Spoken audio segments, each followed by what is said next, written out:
ఎలాంటి పప్పులు నానబెట్టకుండా ఇన్స్టెంట్గా 10 నిమిషాల్లో ఈ దోశలు వేసేసుకోవచ్చు. చాలా అంటే చాలా బాగుంటాయి. ఒక్కసారి దోసకాయతో దోశలు ట్రై చేయండి. మరి దోసకాయతో దోశలు ఎలా ఏంటి అనేది వీడియోలోకి వెళ్ళి చూసేద్దాం పదండి.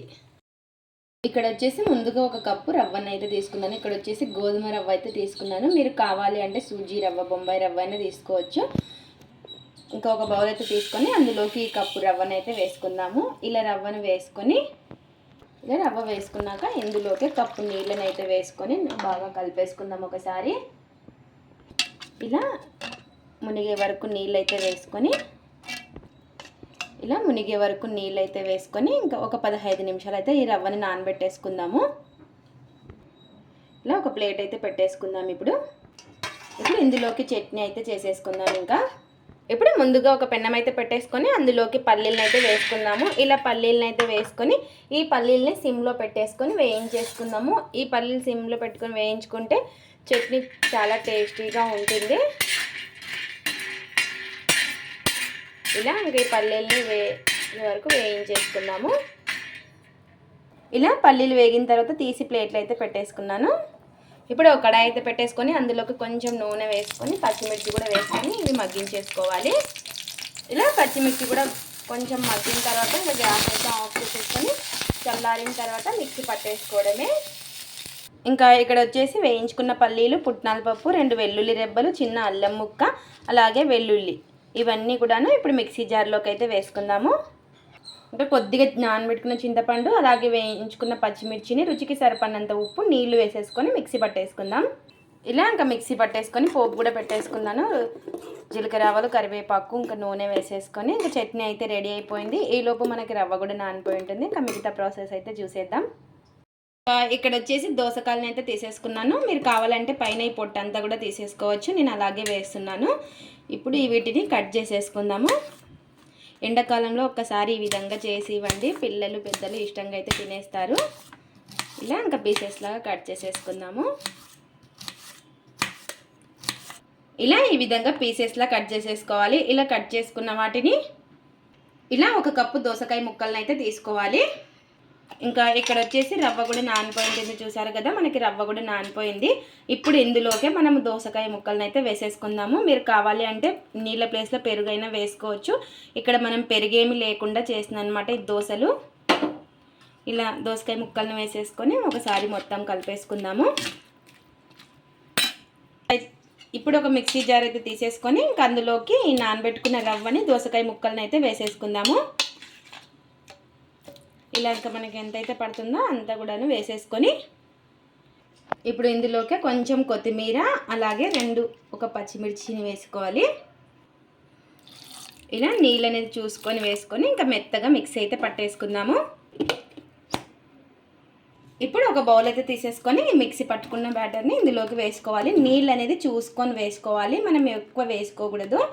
మనకి దోసకాయలోనే నీరు శాతం ఉంటుంది కాబట్టి అందుకోసం చూసుకొని వేసుకోవాలి. ఇంకా ఇందులోకి రుచికి సరిపడినంత ఉప్పు, ఒక 1/2 టీ స్పూన్ అంత వంట సోడా. ఇన్స్టెంట్గా చేస్తున్నాం కాబట్టి వంట సోడా అయితే వేసుకోవాలి. ఇంకా మనం ఎటువంటి పెరుగు కూడా ఏది కూడా వాడలేదు. చాలా టేస్టీగా ఉంటాయి అయినా కూడాను, ఇన్స్టెంట్గా అయినా కూడాను. ఇంకా ఇలా మొత్తం కూడా కలిసేలాగా కలిపేసుకుందాము.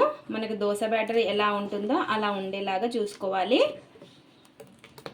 ఇంకా ఇప్పుడు వెంటనే దోశలు అయితే వేసేసుకోవడమే, మరి కొద్దిసేపు పెట్టాల్సిన పని లేదు.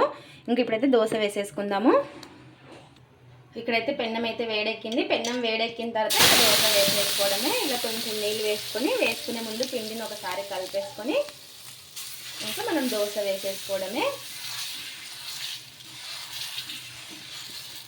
చూసారు కదా ఎంత గ్రీన్గా, కొంచెం కొత్తిమీర వేసుకోవడం వల్ల ఇంకా గ్రీన్గా ఉంటుంది. ఇలా పైన కొంచెం నూనె అనేది వేసుకొని ఇంకా దోశని ఇంకో సైడ్ తిప్పేసుకోవడమే. చాలా అంటే చాలా ఈజీగా వస్తాయి ఈ దోశలు వచ్చేసి. ఇంకో సైడ్ అయితే తిప్పేసుకుందాము. చూసారా ఎంత బాగా వస్తున్నాయి. చాలా అంటే చాలా ఈజీగా వచ్చేస్తాయి. ఇలా ఇంకా 2 వైపులా బాగా కాల్చుకొని తీసేసుకోవడమే.